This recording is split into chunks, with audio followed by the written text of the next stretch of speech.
días mi tía Marcela me dice, ¿tenés un lunar en la rodilla izquierda?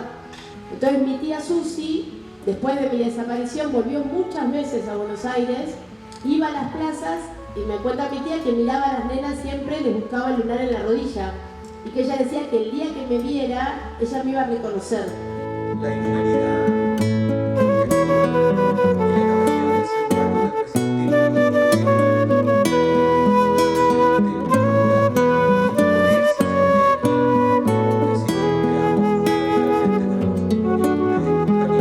Victoria Montenegro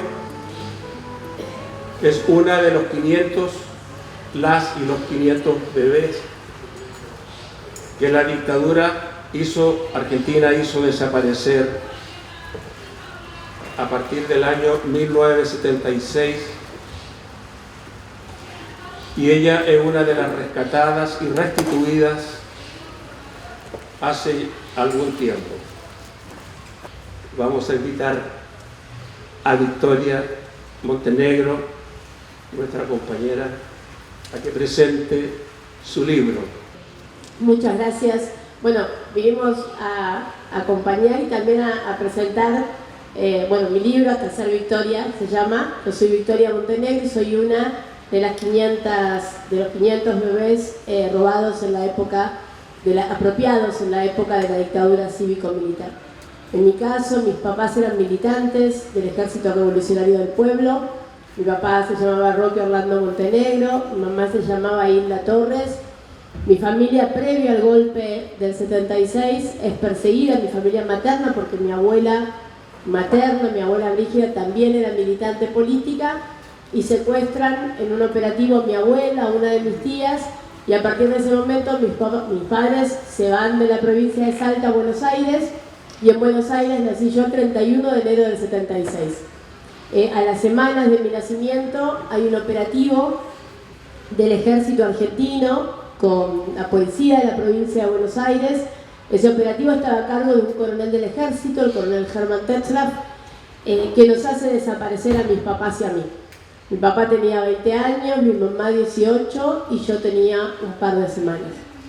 Aparezco a los 25 años, en el año 2000, como María Sol Tetzlaff Duartes, como hija del coronel del ejército que había sido el jefe de nuestro operativo.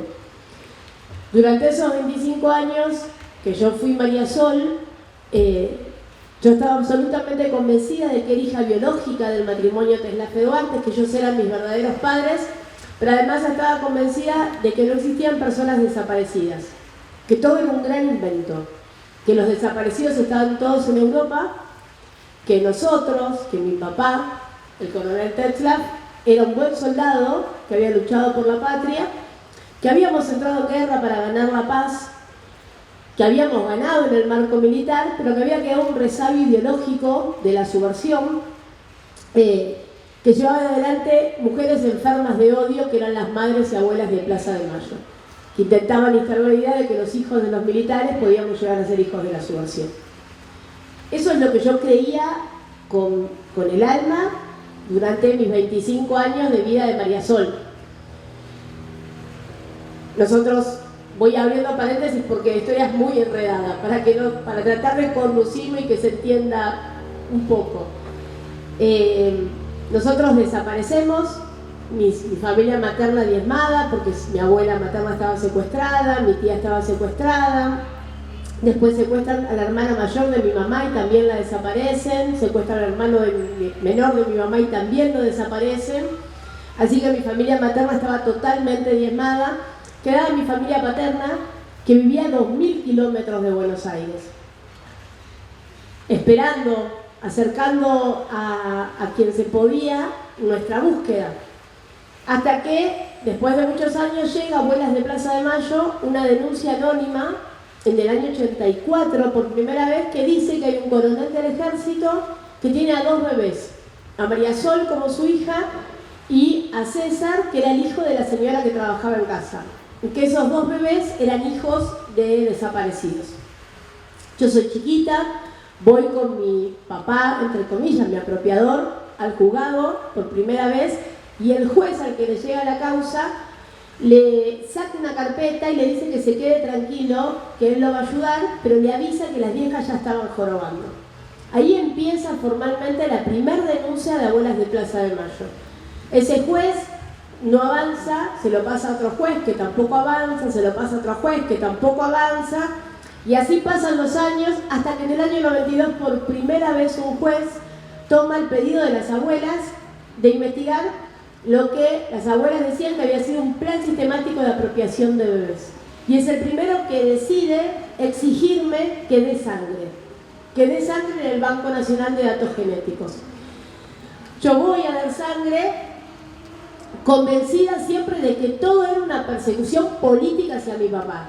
Ir a dar sangre era un trámite administrativo. Yo tenía que ir porque había un juez montonero que venía a perseguir a mi papá. Y ahí queda mi sangre. Yo nunca pregunto. Mi apropiador tiene muchos vínculos en la justicia y la causa se dilata hasta que en diciembre del 97 viene la brigada de San Isidro, la provincia de Buenos Aires, y se lleva a mi papá de casa. Ahí me doy cuenta que algo había pasado, porque para mí era imposible que mi papá fuera preso, básicamente porque todo era mentira. Me entero en el juzgado que no soy hija biológica del matrimonio Teslaje Duartes. Me peleo con el juez, me dicen que en un 99,9% no soy hija del matrimonio Teslaje. Me acuerdo que le digo, me quedo con mi 0,01%, voy a pedir la contraprueba, porque mi papá no me iba a mentir, todo era un gran invento. Hasta que mi papá me mira y me dice, no, negra. Y ahí entiendo que no soy su hija biológica, pero no importaba porque lo único importante era que papá no fuera preso. Sigue la causa, él recupera la libertad, porque en ese tiempo el jefe de los fiscales de Comodoro Pi le pone a mi apropiador un grupo de abogados que logran 3 meses que él recupere la libertad. La causa sigue, queda muy poquita sangre mía y ahí el juez me pide que vuelva a dar sangre. Y yo veo la posibilidad de que mi papá no vaya preso. Me niego, me peleo de vuelta con el juez, voy a la cámara y logro que no me exijan donar sangre. Entonces se frena la investigación. Si hubiera sido por la justicia de nuestro país, yo nunca hubiera aparecido. Pero ¿qué pasa? Con la poquita sangre que quedaba, el banco incorpora un mecanismo nuevo, se termina de hacer el cruce, quedaban 5 grupos y ahí aparezco. Aparezco en el año 2000. Me convocan al juzgado y me informan que se había confirmado que habían encontrado mi grupo biológico, que era hija de desaparecidos. Y la verdad es que fue uno de los peores días de mi vida, porque era tanto el odio con el que yo había sido criada que para mí lo peor que podía pasarme era la confirmación de que era hija de la subversión. Siempre me preguntan qué sentí cuando aparecí. Yo siempre, la única forma que tengo de expresarlo es sentir que tu sangre está sucia. Se había confirmado que mi sangre estaba sucia, yo era hija de la subversión. Y mi papá, que había sido un soldado, que había combatido a la subversión, no me iba a querer más. Y a mí lo único que me importaba en la vida era que mi papá me quisiera, era mi papá, era todo lo que para mí estaba bien. Me costó muchísimo tiempo, aceptar que mi papá no era mi papá, pero además que mi papá había matado a mis papás, que había sido responsable del secuestro de mis padres. Humanizar, era tanta la construcción del enemigo en la cotidianeidad de María Sol, que para mí no había personas, no existían personas de carne y hueso, era como si fuera una pared. Yo, por ejemplo, tengo 3 hijos. Cuando nace Santi, el más chiquito, ya se había confirmado que no era hija biológica del matrimonio Teslaje, todavía no había aparecido. En el 99 yo aparezco en el año 2000. Pero en un momento le estoy cambiando, estoy limpiando, estoy curando a mi bebé, le estoy curando el cordón umbilical. Y en ese momento, cuando lo estoy curando, por primera vez identifico que yo tenía ombligo. No es porque no supiera que tenía ombligo, pero yo no entendía antes, era tanta mi formación ideológica que no podía pensar que había nacido de un cuerpo humano. La subversión era como un laboratorio, como si fuera una probeta. No, cuando me doy cuenta, curando a mi bebé, que tiene ombligo y que nació de mí, eso significaba que yo había nacido de un cuerpo. Tardé 2 años, después de aparecer, en pasar de ser hija de la subversión, de presentarme como hija biológica de la subversión, a decir soy hija de subversivos. Y tardé 2 años más en llamarlos por su nombre, Roque, Toti, Chicha, pero siempre le decía a mamá y papá mis apropiadores. Y tardé 7 años en decir mi nombre. Desde que aparecí, tardé 7 años en poder presentarme como Victoria. Porque tenía que poder ordenar, primero depurar todo el odio con el que yo había sido criada, para recién poder aceptar mi historia y después poder abrazarla. Pues fue muy, pero muy complejo, porque estaba realmente muy atravesada por la anulación del otro, por el enemigo, por la guerra, porque además yo era muy chiquita. Mi primer recuerdo de la infancia es en Martelli, que es un campo de concentración, donde siempre estuvo mi apropiador. Mi lugar más tierno, si se quiere, o que uno recuerda con más cariño, es en Campo de Mayo, que es el lugar donde mis padres estuvieron secuestrados, básicamente porque nosotros vivíamos en un departamento, y cuando iba con mi papá, mi apropiador, a Campo de Mayo había mucho parque, había pileta, jugaba todo el día. Entonces cuando uno es chiquito, recuerda esas cosas que te hacían feliz, el café con leche, la comida y asociar eso, o tener un papá, por ejemplo el mío, mi apropiador, que medía 2 metros, que pesaba 150 kilos, que era rubio de ojos claros, y al que todo el mundo le hacía la veña. Mi papá venía, nosotros decíamos Dios, patria y hogar, era Dios, San Martín y papá, porque era el más grande. Y de repente papá no es papá, ni es el más grande, y todos los relatos que yo tenía de los operativos, de la inteligencia previa, para mí era mi papá, como en las películas, cuando los policías buenos rompen la puerta y salvan la escena. Bueno, toda esa construcción de mi papá bueno rompiendo la puerta y salvando la patria, cuando me entero de la verdad, bueno, entender que una de las puertas que rompieron era nuestra. Y todo eso es claramente muy doloroso, ¿no? Porque además aceptar el error, o en este caso el horror de las personas que queremos, es muy difícil siempre. Siempre es preferible que la culpa la tenga otro. Y en ese caso el otro era yo misma, era mi propia identidad, mi vida, mi familia. Pero en ese escenario de María Sol es tu vida, pero una vida que vos nunca habitaste.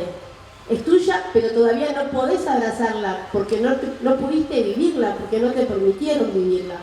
Bueno, fue un proceso largo, lleno de contradicciones, muy difícil, pero sí, a partir de la verdad, aunque sea de a poco, muy liberador. Porque aunque me negué al principio, conocí a mi verdadera familia, después de 1 año y pico, los maltraté enormemente cuando los vi la primera vez, enormemente. Los despreciaba porque despreciaba a las madres, a las abuelas, porque les echaba la culpa de lo que iba a ser la condena de mi papá. O sea, bueno, esta gente apareció y ahora mi papá va a ir preso por culpa de ellos. Hasta que las vi, mi papá era el menor de 8 hermanos, y cuando aparezco vienen todos mis tíos y tías, entre todos mis primos hicieron un sorteo, vinieron 2, y yo fui al juzgado a notificarme, como a terminar con ese proceso administrativo. Yo me notificaba y después no los iba a ver nunca más. Y esto, les grité, los traté mal, pero cuando hago el primer pantallazo, así en la oficina del juez, yo hablé y no miraba a nadie, pero cuando miro, que se da un momento de silencio y la otra parte habla, y los veo, claro, yo me llamaba María Sol Tetzlaff. Tetzlaff era T-T-Z-L-A-F-F, alemán. Mi apropiadora era rubia de ojos claros, mi apropiadora era muy blanca de ojos claros también, mi papá era salteño, yo soy igual a mi papá, soy morocha como él. Pero yo nunca me había parecido a nadie. Y cuando hago así, hago el primer pantallazo, me di cuenta que era igual a todas mis tías. Estaban mis tías y miro así y me doy cuenta que soy igual a todas. Ya estaba. Por más de que yo quisiera no conectar, soy igual. Físicamente soy igual. Y después una de mis tías se le caen las lágrimas, me acuerdo, mi tía Irma. Y yo pensaba, ¿por qué esta señora llora si el que sufre es mi papá? Porque la única víctima era mi papá. Y ellos empiezan a hablar, y yo iba muy prepotente, muy enojada, y mi familia es muy dulce, tiene una tonada en Salta, una tonada muy suave, muy dulce, y empiezan a hablarme, y me preguntan si yo tengo un lunar en la rodilla izquierda. Una de mis tías, mi tía Marcela, me dice, ¿tenés un lunar en la rodilla izquierda? Y mi tía me cuenta que cuando nací, mi tía Susi, que no estaba porque ya había fallecido antes de que yo apareciera, mi tía Susi va a Buenos Aires para llevarme con mis abuelos paternos, porque el golpe ya se venía. Mi papá escribe una carta, le dice que se quede tranquila, que vamos a estar bien, que se queden tranquilos, que somos una familia, que vamos a estar juntos, que soy igual a él, que tengo la misma trompa de él, las manos grandes de él y que tengo un lunar muy grande en la rodilla izquierda. Entonces mi tía Susi, después de mi desaparición, volvió muchas veces a Buenos Aires, iba a las plazas y me cuenta mi tía que miraba a las nenas siempre, les buscaba el lunar en la rodilla y que ella decía que el día que me viera, ella me iba a reconocer, porque ella ya me había visto, había estado en mi nacimiento. Era muy difícil para mí conocer a toda esta gente que en esa cabeza de María Sol era el enemigo, y para ellos a su vez encontrarme que me habían buscado todos los días de su vida y no aceptar que yo no los quisiera. Y ahí la verdad es que las abuelas tuvieron mucha paciencia, mi familia tuvo mucha paciencia, me tuvo mucha paciencia. En un momento una de mis tías, cuando aparezco, hablan entre los hermanos y mi tía dice que hay que exigirme que deje de decirle papá al asesino de su hermano, porque mi papá es su hermano. Y el resto de mis tíos y tías le dicen que me habían buscado toda la vida y que no iban a hacer nada que me aleje de ellos, que ellos me iban a esperar todo el tiempo que yo necesitara. Y fue así, me esperaron muchos años, me tuvieron mucha paciencia. Y la verdad es que al día de hoy tenemos un vínculo hermoso, tengo una familia hermosa, realmente hermosa. Mis tías viven a 2000 kilómetros de mi casa y mi sensación es que están literalmente en la esquina, porque las siento muy, muy cerca mío, y además porque cuando yo aparezco me entero que todos los 31 de enero, que es mi fecha de nacimiento, mi familia desde que desaparecimos se juntaba para festejar los cumpleaños. Entonces hay fotos de mi cumpleaños con mis abuelos, mis tíos, mis tías, mis primos, donde era mi cumpleaños, solo que yo no había llegado todavía. Bueno, ahí siempre decimos nosotros que lo aprendimos, intentamos aprender de las abuelas, claramente, ¿no? En mi caso y el de tantos otros nietos, en la Argentina hubo un plan sistemático de apropiación de bebés. Mi apropiador siempre decía que a los militantes había que desaparecerlos, a los subversivos, porque donde vos los ponías contagiaban. Entonces no había otra forma que no fuera desaparecerlos, que eran genéticamente buenos, que habían sido excelentes dirigentes políticos, sociales, pero se habían desviado. Entonces ellos decían que había que tomar nuestra genética y reencauzarla para ese proyecto de país que tenían. Y la verdad es que fui criada con mucha claridad por parte de mi apropiador, perpetrador, con respecto a lo que significábamos los bebés, ¿no? Con mucha formación ideológica, muy atento a la música, a los colores, por ejemplo. Yo siempre quise ponerme rojo de chiquita, nunca me permitieron usar el color rojo, nunca. El color contagiaba, siempre la música, atentos a la música que yo escuchaba, solo conmigo, no con mi hermano. Y realmente mucho odio, mucho desprecio por el otro, mucha deshumanización naturalizada. Porque yo nunca fui una mala persona, siempre fui igual. Solamente pensaba que nosotros éramos los buenos, que eso era el bien, hasta que me encontraron. No digo que fue fácil, no digo que fue inmediato porque estaría mintiendo, pero sí digo que la verdad fue sumamente liberadora. fue sumamente liberadora. Y el objetivo del libro, ¿la idea es que pregunte, puedan preguntar? Ah, ok, así corto. Pero la idea del libro principalmente, lo decimos siempre, es como la excusa. Es una excusa para poder encontrarnos y repensar nuestras historias. Pero la mía es una más de un montón de historias, de despojo, de violencia, de lo que hicieron las diferentes dictaduras, pero sobre todo de resistencia y de amor también. Y de hecho el libro surge porque ¿qué pasa? Cuando yo soy mamá, tengo 3 hijos, siendo María Sol. Entonces yo aparezco y todo el proceso de reconstrucción de mi identidad lo transité con mis hijos, con mis nenes. Ahora en octubre, si Dios quiere, va a ser 5 años que nació mi nieto. Tengo un nieto de 5 años. ¿Y qué pasaba? Cuando me entero que Noah viene en camino, cambia todo, porque va a ser la primera vez con Noah que tengo que contarle a mi descendencia mi historia, que también es la historia de él. Entonces ahí me animé a lo que tenía pendiente y decir, bueno, voy a ordenar esto y voy a intentar que quede un testimonio para compartir con otros, para que no se olvide.